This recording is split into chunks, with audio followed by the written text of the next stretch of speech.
Finally आता आम्ही आमचा कडबा आणलेला आहे आणि हा आमच्या नातेवाईकाकडूनच आणलेला आहे, त्यामुळे थोडा स्वस्त भेटला आम्हाला। 3000 रुपये शेकडा आहे।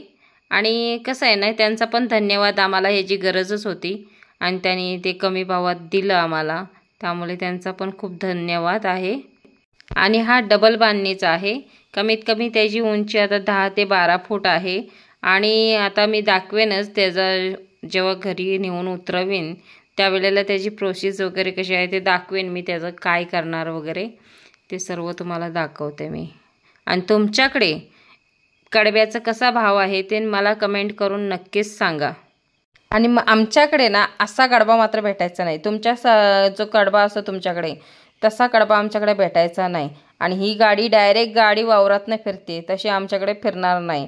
आमच्याकडे एवढं सपाटीसारखं वावरच नाही आहेत, त्यामुळे आमच्याकडची माणसं ना खूप कंटाळतात ही शेती वगैरे करायला वगैरे, कारण की गाडी जाणं नाही, साधा जर चालायला गेलात तर बांधसुद्धा नीट नसतात, माशी आहेत आणि मोठी मोठी ताळं असतात त्या वावरांना, त्यामुळे मग सर्व प्रॉब्लेम येतात, गाडी वगैरे नेणं, ट्रॅक्टर वगैरे नेणं असे सपाटीचं नसतं। आणि तुमच्याकडच्या जे कांड्या आहेत हाईट वगैरे कडब्याची, ते आमच्याकडे कितीही तुम्ही खत पाणी घाला तरीसुद्धा जसं तुमच्या भागाकडे असतं तसं आमच्याकडे कडबा होतच नाही।